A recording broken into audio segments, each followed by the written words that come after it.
Hello, everybody. It's Joe from the Strange Voyage Files. It is November 8th, 2025, and I am compiling my list of 20 debut albums in order from my least favorite to my favorite. If you know my channel, you're going to know the number one. It's not going to be a big surprise. Some of these will be surprises, though, and some of these I picked bands I do not listen to on a regular basis, and I'm kind of a Fairweather fan because they're such either the album is important or the band is important, and I wanted to kind of give them a try if I hadn't listened to them before. One of them I have never listened to before. So there's a couple that you guys are probably more fans of than I am. I do want to give a shout out to a guy who left a comment on Facebook to one of the videos I just did yesterday and said, "Hey, move out of your, it's better than the eat a hamburger. Move out of your mom's basement." Yeah, no, that would be bad because she's dead, and I'd get arrested. No, this house, my house, paid for. I own this house. So mom's basement is long gone. But if I was single, I think the girl that lives there is pretty cute. So if I was single, wasn't married, and didn't have kids or anything, maybe I would live in that basement. Who knows? But yeah, no, sorry, pal. Sorry, house is all paid for. Mine, own it, lock, stock, and barrel. That was a good one there, princess. I hope somebody doesn't get mad at you and stole your purse or anything. All right, that being said, gonna start with number 20. And I don't have all these albums, so I'm gonna put the pictures up. So hopefully you'll be seeing a picture in a second. I don't know how controversial this one's gonna be. I mean, I guess if you're a big fan of this band, it's considered one of their better albums. But Helloween, Walls of Jericho. I never got into this album. One other thing. Helloween falls into this category. If they started with an EP, I skipped over that. I'm only starting with full-length studio albums. So the Judas EP, I'm not counting. I think there's another one too. Is there Power or something like that? But Walls of Jericho, no, I couldn't get it. I could never get into this album. I don't like it. I don't think it's a good album. So that hits number 20. Now, number 19, it depends. I have heard everything from all ends of the spectrum for my number 19. People love this album, and there are people I've heard more than one say, "Nah, this is a throwaway album. This isn't all that great." And it's Megadeth and Killing Is My Business and Business Is Good. Never cared for that one. Really was not my thing. I know the Mechanics is on there. That's kind of, if you know anything about this album, you're not a big Megadeth fan, that's kind of its claim to fame. But Killing Is My Business, yeah, I don't like it. These are albums I just don't like. There are some albums, obviously that are good that just aren't as high up. These two albums I didn't like. Now, the next one is Deep Purple, and I'm a Fairweather Deep Purple fan. I've said that in a past video. I like Deep Purple. This is not a band that I don't like by any means. And I've never heard Shades of Deep Purple before. I've never, ever listened to that album before. So this was kind of interesting. This one, it was okay, I guess. It was very 60s sounding, that Mark I, which again, I don't know if I've listened to any of the Mark I albums. I know Hush. Everybody knows Hush. It's a very different band, different members in it. Very 60s, psychedelic rock type album. For what it is, it's not bad, but not great for me. So Shades of Deep Purple is number 18. Number 17 is another one. Now this one I do know pretty well, and because have tried to get into this album many times. Not doing it for me. Aerosmith's debut, of course, Dream On. But the rest of it, it's not. I can't get into that album. And that's another one. It's kind of like Killing Is My Business. There are people that say, no, man, this is an underrated hidden gem. And people are like, yeah, no, that first album didn't do well because it stunk. So, and I don't think it's a good album. Again, it's not like, oh, it's a good album. It's just other albums are better. I don't like that. I don't like Aerosmith's debut album. Of course, I love Dream On, but no. All right, here's an album I know I have listened to probably only once in my life. And this is where we're kind of getting into the pleasantly surprised categories with the next three. This and the next two albums, where these are decent. This is the decent. Let me see. These next three albums are the good, decent, good albums, and I was pleasantly surprised with all three of them. I know I've listened to this album, I think just once, and never again. But Judas Priest, Rock-a-Rolla. It's good. It's not bad. It was enjoyable. It was fun. I like the title track the best. I couldn't tell you it. I'm sure it has been decades since I heard this album before the first time. And I've written it off as just, oh, that album must suck. It doesn't suck. It doesn't suck at all. I will definitely listen to that one again. But again, very different album. Very, now we're in the 70s, very 70s sounding rock album, not heavy metal, but a rock album. Before they changed the pace. But it's an enjoyable album. There are a couple of longer songs on there. They're being experimental, like, a bit proggy. So, it's definitely a different Judas Priest album from anything else they've released. But again, not a bad album. The next one, and again, this was more because it's that band and whatnot, Led Zeppelin's first album. And I was pleasantly surprised. And I've said before when I did the Houses of the Holy review, because that was kind of always my favorite Led Zeppelin album, and I don't visit Led Zeppelin a lot. I just don't. The first album may kind of take its place. Good Times, Bad Times, How Many More Times, which Metallica has covered a few times live. Maybe even on one of their discs, other compilations, and Communication Breakdown. This is a pretty good album. The first Led Zeppelin album, I was pleasantly surprised. I will definitely give that a twirl a couple more times to see if it sinks in on me. So number 15 is Judas Priest was 16, Aerosmith was 17, Judas Priest was 16. Led Zeppelin first album comes in at number 15. Number 14 is, this really surprised me because I thought this album just absolutely sucked. I know I have listened to it again probably once and dismissed it as garbage. But a product of its time before I say it. So at number, what are we at here? Number 14, Alice Cooper's Pretties for You. It's a weird album.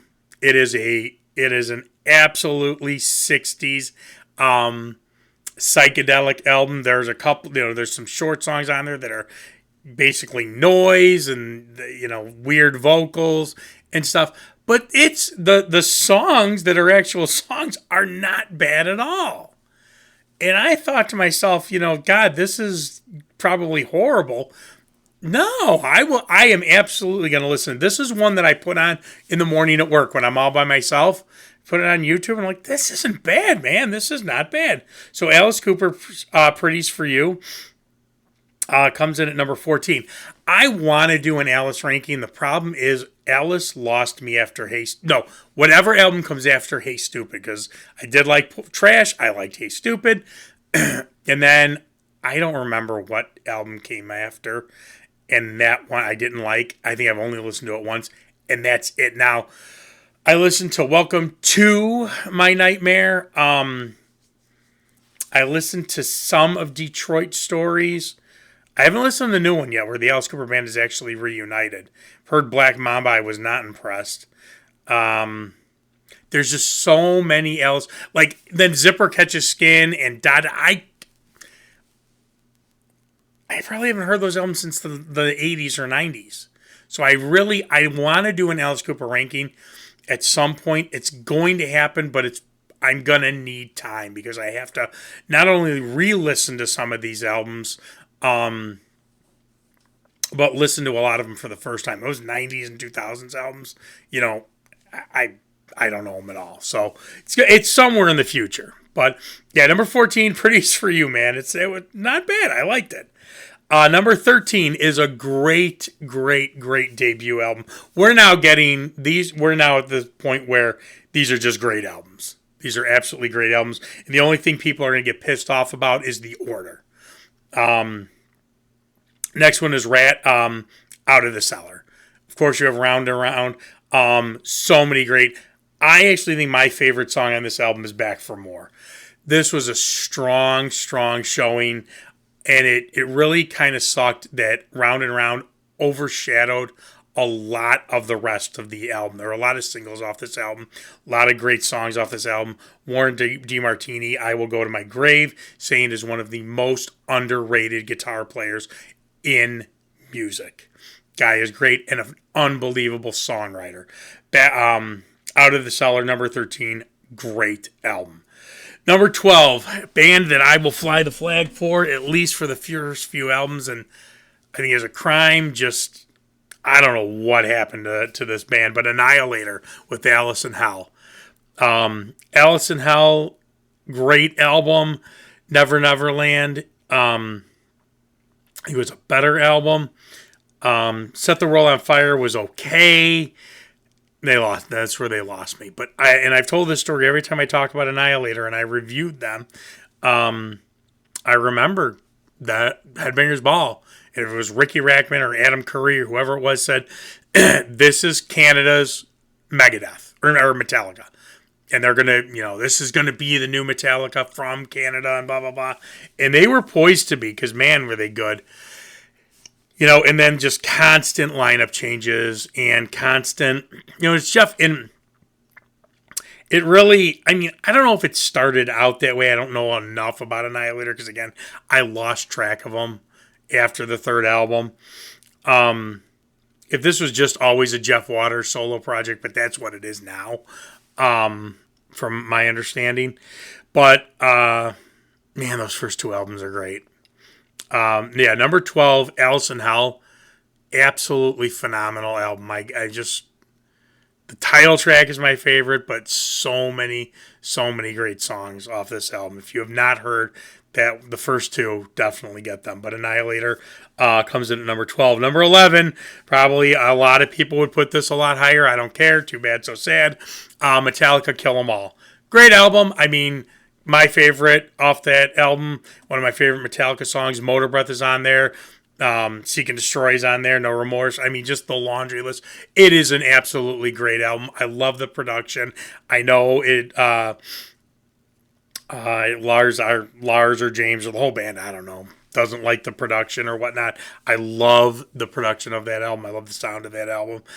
Kill 'Em All is a great album. I do like the first 5 Metallica albums. Yes, even most of the Black Album, I did it. Does it suck? And I said, no, it doesn't suck. It's definitely not phenomenal. But the Kill 'Em All is a great album. Absolutely, absolutely a great album. Now we get into, my God, the Voice. So that Metallica's number 11. Number 10 is The Voice, and that comes in with the debut Rainbow album and Dio. Come on. Can you even say Man on a Silver Mountain, on the Silver Mountain, Self-Portrait, 16th Century Greensleeves. This album is phenomenal. And going from that, most of that album is Alf and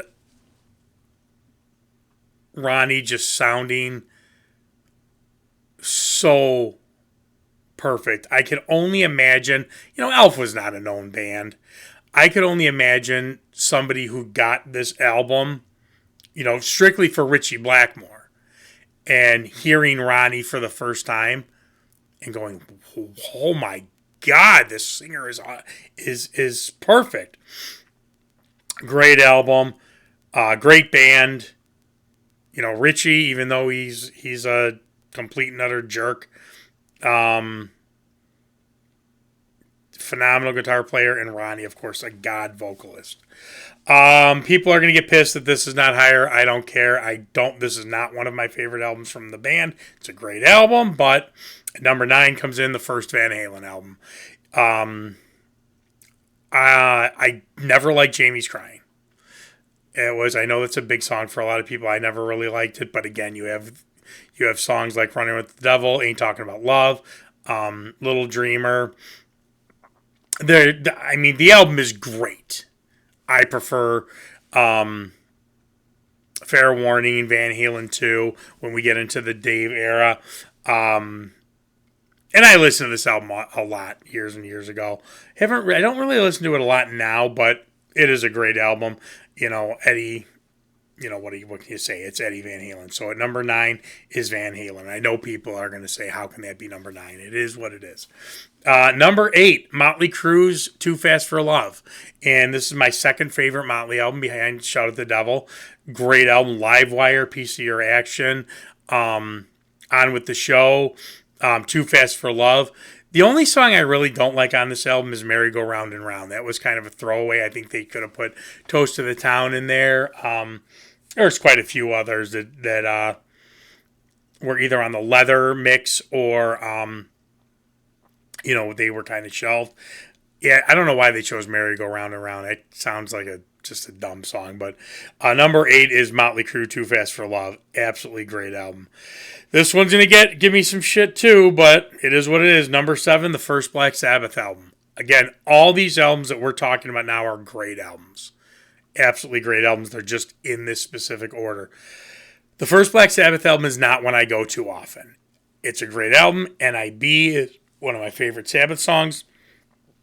The Wizard is one of my favorite Sabbath songs. It's a great... And it introduced us, to heavy metal. It created heavy metal. It comes in at number 7. There's nothing I can say that's bad about the album. I think some of these other albums are better.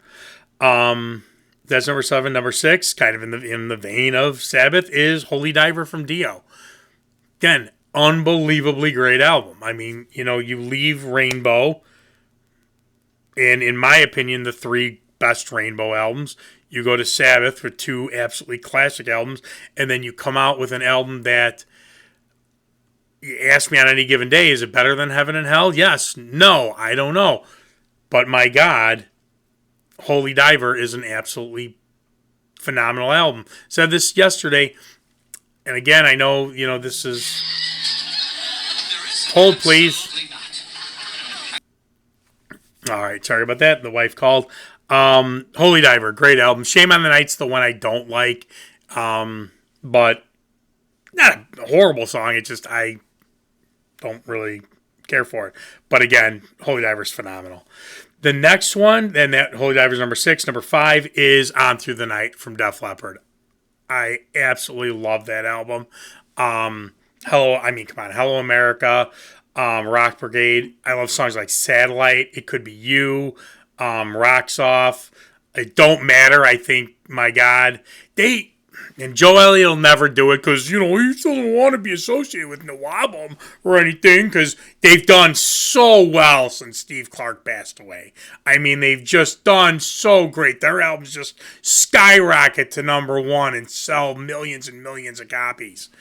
Guys, they should play this album live all the way through because it is so awesome.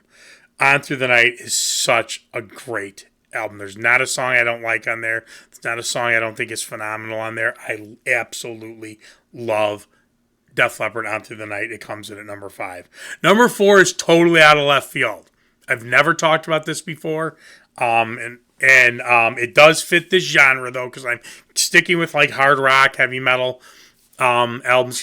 Then we could just start throwing things in left and right. Meatloaf's first album, Bat Out of Hell. I mean, if you don't like this album, I don't know what to tell you. I mean, the title track, 2 out of 3 ain't bad. I could listen to that song over and over and over. You Took the Words Right Out of My Mouth. I mean, just these long, goofy titles that Steinman wrote, the lyrics for and the music. I mean, this was genius. And then they were able to do it again with Bat Out of Hell 2, 15 years later or whatever it was. And there's a couple of, they did another album together. I don't remember which one it was. And I don't think it's that bad. Maybe it's Dead Ringer. But, I mean, the first time. Actually, I like Bat Out of Hell 2 just a little bit more. But my God, what a way to start a career with Bat Out of Hell 1. It sold, and I looked it up, I think it was like 14 million copies, something like that. Insane. So, which Meatloaf didn't get any royalties for until many years later. How crazy is that? But, yeah, number 4 is Meatloaf, Bat Out of Hell. If you have not listened to it, do it right now. Well, do it after this video. Number 3. The first Kiss album. Cold Gin, Black Diamond, Strutter, Deuce, where do we go? Nothing to lose. I like Kiss in time. I do. Kiss's debut album is my favorite Kiss album. For a long time, it was actually Love Gun, which I got to do another ranking because I listened to Love Gun last week. And I don't know if I was just in a weird mood or what. It didn't sit well with me. I mean, there's still some great songs off Love Gun that I think are some of my favorite Kiss songs, but I don't know. I gotta listen to some of the Kiss albums again. But the first album is I don't know if I'm ever gonna change my mind again. The first album is by far the best Kiss album. Number 2, Iron Maiden's debut. Prowler, the title track, which I absolutely love. Strange World. I love the first Running Free. Remember Tomorrow. I mean, just one absolutely perfect song after another on the first Iron Maiden album. Easily number 2. Introduced us to Eddie.